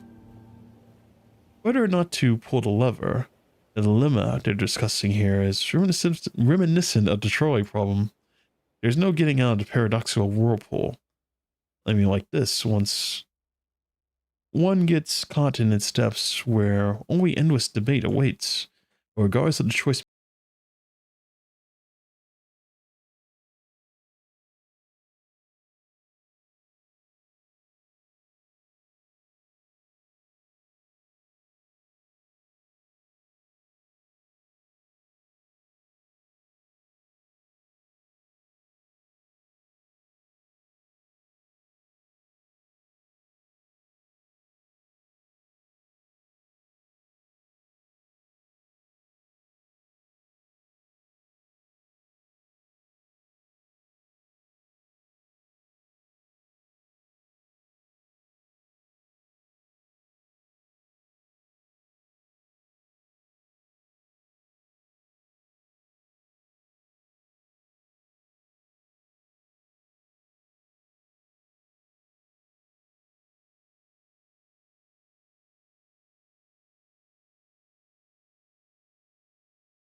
Good night, Commandant. With nothing but rain petals scattered about, the world is all but completely silent. Gradually, even the stars drift into peaceful dreams.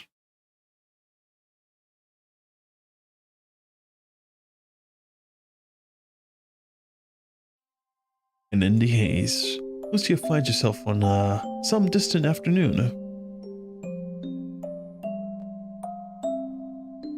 Oh boy, it's Luna. Look at those pretty dresses. On the way home that day, Luna grabbed Lucia by the hand all of a sudden. Whoa, they sparkle. In the brightly lit display window was a pure white formal dress. The only thought that crossed Lucia's mind back then was, what a beautiful dress. This is what princesses wore in fairy tales, no? There's even more inside. Luna, don't run off like that. Oh boy. This is how tragedy usually happens. Luna pulled Lucia along and pushed the door into the store. Wow. With it, they were greeted by a dazzling world of pure white. The place looks like a castle from a dream. The air formal dresses just like that one they'd just seen outside were displayed everywhere. Whoa. Hello there, little ones. Hi, miss. Those clothes, they're so pretty. I want mom and dad to buy me one too. And looking around, Lucia finds herself drawn to display windows. She slowly approaches the display window, and when she reaches it, she sees her own reflection in a pristine glass at the display window. The dress looks breathtaking. Beautiful under the lights, with its veil adorned to the pink-white peach blossoms. Well, these are called wedding dresses. Girls wear them when they're about to get married. Wedding dress? Rings a bell. Their mother just told them about a story about dresses in the night before.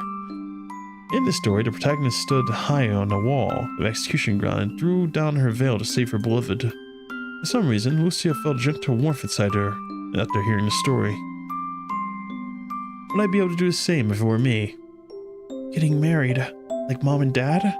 Like the princess and knight from the stories? Well, that's right. A wedding dress stands for love and a promise of life together. And for many girls, it's something you only wear once in your whole life. Once in a whole life. Having heard Having heard what the shop attendant said, Lucia raises another question about weddings. To wear one for real, you gotta find the right person to do it with. The right person? What kind of person? The right one. Hearing the question, the shop attendant breaks into a gentle smile. Well, everyone has their own color. Some dim, some bright, some dazzling. And sometimes someone walks into your life, shining like a rainbow. Once you see someone like that, you'll know. Through the thin glass, Lucy imagines herself wearing the wedding dress. Love, couples, marriage. Lucia found those words somewhat distant. But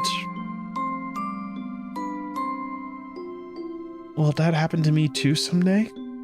Someday, will I get to wear one of these too? Someday, will I meet someone who shines like that too? Until I find you, I'll keep all the things I want to say to you in my heart. I wonder what future you is doing right now. Wherever you are, I hope you're happy. I'll spend every day from now on searching for your light. When I finally pass through your world, please reach out to me. My name is Lucia. We'll see each other again in the future. It all makes sense now. That's why she says like in all different types of future, present, and now. In all different versions, I hope that we meet and like, we are always together. Wow, so she's always been like this since she was young. Huh. Anyways, as dawn breaks, Cantonia embraces the golden light of the daybreak. After a night in the rain, the lush forest is shrouded in misty haze, shimmering brilliantly in the morning light. Did you check the ruins? Checked every corner, no sign. Fine, take more people with you. Search near the canals again. Roger that. Wait. Among the cornflowers, 2 pairs of footprints are faintly visible. Following the damp, blurry footprints on the ground, Frank pushes the doors open to St. Lucia Chapel. At the far end of the chapel, up the stairs, he sees two people nestled together in deep slumber. Oh, little Don, I have found your godchild. They're safe, yes, ma'am. Bring them back now. On journeying back, Frank doesn't bombard you two with questions. Instead, he does as instructed by Lady Dawn, with efficiency of a cold robot. After arriving at the mansion, you return to the bed and quickly drift back to slumber at Lucia's persistent insistence. Having made sure you have fallen asleep, Lucia tiptoes out the room and gently closes the door behind her.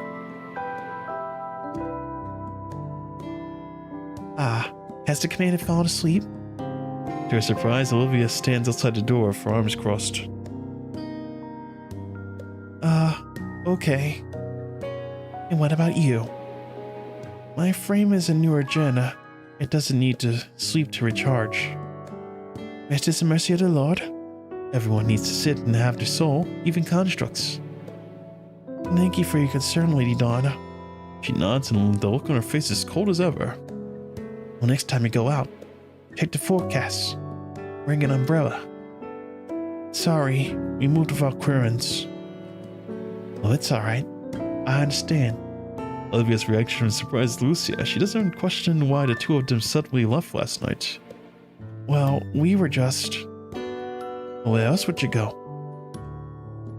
What? Where else would you go? Yeah. Where else would you go? Volcano? Chapel? Old ruins? I used to hunt all those places when I was younger. She let out a chuckle. When you were younger? Oh, me. Lady Dawn puts on a coat on Lucia's shoulders and walks towards the stairs. Where are we going? Go and learn what the Cantonian bride needs to know. Following Lady Dawn, Lucia enters the family's spacious, bright kitchen. The early morning sunlight casts a pleasant warmth, making the kitchen's diverse array a clockwork green. Well, here, cut this eggplant, long strips. Got it, strips it is. On the stove, Cantonian specialty ingredients are piled high. Olivia skillfully wields her kitchen knife, crafting what will eventually become tables worth of culinary gems. Next to her, Lucia diligently helps with breakfast preparation. Thanks to her daily culinary training back in Babylonia, Lucia is no longer a stranger when it comes to simple procedures like these. Do you usually cook for yourself, Lady Dawn? What? I look a pamper princess stereotype? Wait, what? I look like a pamper princess type? Oh my goodness. Well, she kind of does in a way. Well, I don't think she's like worthless, but I'm pretty sure she can cook, you know? No, I'm just... As Olivia turns to plate the food, Lucia catches a glimpse of mechanical structure on the back of her neck. It's unmistakable. It has to be rear-mounted inverter device. You're the construct? Olivia remains perfectly calm, but the pointed question. Relax. I was tired a long time ago. She takes the eggplant Lucia sliced and drops it into the sizzling rapeseed oil along with the seasonings. Turned in my weapons ages ago, so I was departed last night. She casually changes the subject. Lucia lets her guard down, having recalled the details of the mission and sensing no hostility from Olivia. The Commandant and I danced together, and watched the fireworks too. I'm guessing you saw the statue of St. Lucia. We did. I even told the Commandant her story. Oh? What did your Commandant think? Commandant said stories are just stories, only to get lost in fiction. Lucia's real enemy isn't the choices she's forced to make. It's the one who created them, the demon behind it all. Olivia falls silent for a moment, though her hands continue to stir-fry the dish with dexterity. Oh, and what about you? What do you think? I agree. Olivia lifts the lid of the pot and transfers the golden fried eggplant strips onto the silicone paper plate. A rich, crispy, crispy fragrance immediately fills the air. After a brief silence, Olivia opens her mouth again, ready to speak. Well, a long time ago, I knew a girl like that. She was born 13 famines. Her father was very powerful. She was raised to take over the family business, trained in combat, poison, finance, not fiance. Oh my god, finance and fiance. They both look kind of similar, no? You name it. But over time, she realized that none of it was truly her choice. So she keeps her head down.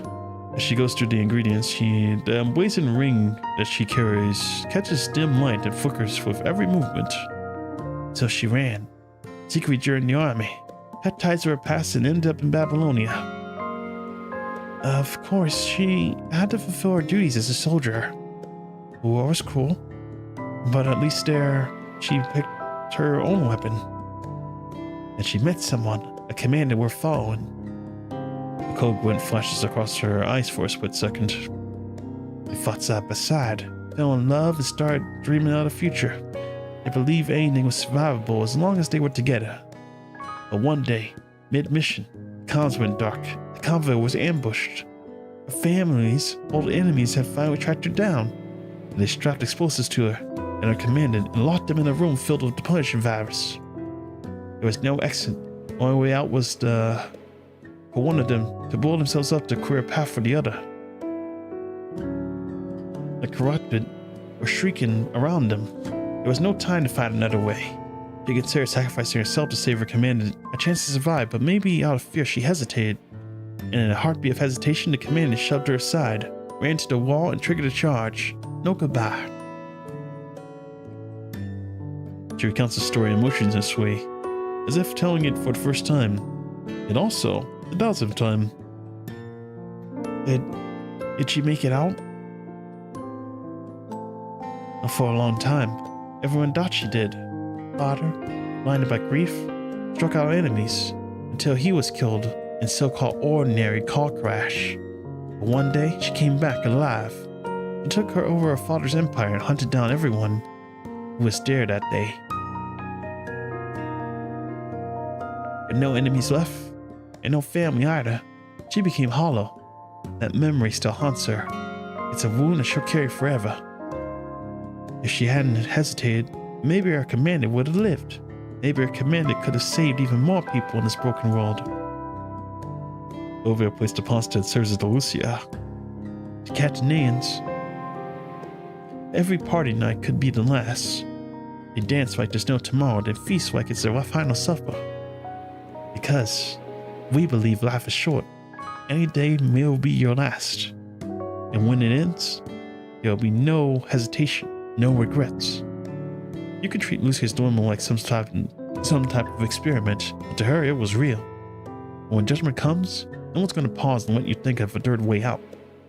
So find your answer now. Don't run from it, and give yourself a reason to look back in pain. Olivia gazes into Lucia's eyes. The look she wears matching her words, stern yet resolute. Faced with the legendary riddle, the Commandant and Lady Dawn come with completely different answers. The two voices tango in her head. Lucia has a hard time deciding whom to believe. Whilst the daughter Lucia carries one delicious dish after another to the dining table. Oh, Lucia, good morning. Commandant. All he did as she noticed the person standing by the door to the dining room. We made you breakfast. Ah, this seems like a lot of food. Thank you. A diverse array of exotic dishes is arranged on the table. Yes. Now Lucia quietly pushes the most appetizing ones toward you. Father in heaven, thank you for this meal, and forgive us for forgetting those still praying for their next one. In your name, bless the couple's love. May it be strong and true. Guide them as they retrieve the sacred wine you ordained. After a simple prayer, Olivia looks over at you two, a gentle smile forming on her face. After you eat, Frank will drive you into town. The wine of your ceremony is waiting for the theater. Now, just enjoy the food. Oh my. It's still going, huh? La La Land is next. Oh wow. How much more is there actually? Oh, it just took me back to the front. Oh my god. Oh, it doesn't tell me how much more story there is. But I think what I'm gonna do is I'm gonna leave it on a bit of a cliffhanger. Because actually, I am kinda tired. I stood up the entire night. So I think I'm on 24 hours now, just staying up. Oh man, I'm on 24 hours. Good grief. So yeah, I'm gonna go to sleep now. Even though it is daytime. It's actually a pretty good time too, because my phone is at like 5% charge. And when that runs out, oh man, I'm going to kind of disappear from the screen. You know what I mean? So it's a good time. Wow, I'm actually leaving a cliffhanger for once. Oh man. A cliffhanger of the story. I'm curious to see what happens next, but I think I'm going to hold off. Why do I have these, by the way? I have a lot of shards. Let me get the shards real quick. But the story, oh my god. It's going down, huh? The story of Lucia. I wonder if that actually is like the Lucia from Grey Raven as well.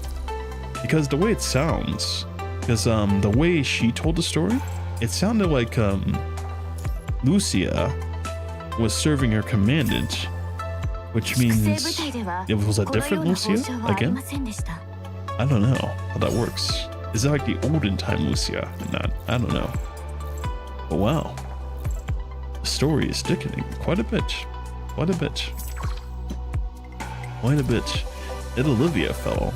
I wonder if, because like she said that like Lucia, the story was just Lucia, but she knew the story pretty well. And in my experience of like playing stories, usually when a person knows the story that well, it implies that they're the ones that were actually in the place of the character. Like instead of being Lucia, it might have been Olivia to begin with. Maybe she's that person that sacrificed their commandant. Well, I mean, they didn't sacrifice their commandant, it just kind of happened because they didn't have any time left. And then she said that she took over the family's legacy and then took care of everyone that was involved that night. That sounds like she's the one that did it. I don't know. But anyways, I'm going to end it here. I'm going to pick this up maybe later today, we'll see. If not, then tomorrow on the right time, because yeah, 24 hours, man. I gotta sleep. But yes, thank you so much for coming to my little bit of a story reading here. It's been awesome. But we'll pick it up next time. So today is your birthday. Happy birthday. Hope you have a great day, great evening, great night. And I will see you soon. Please.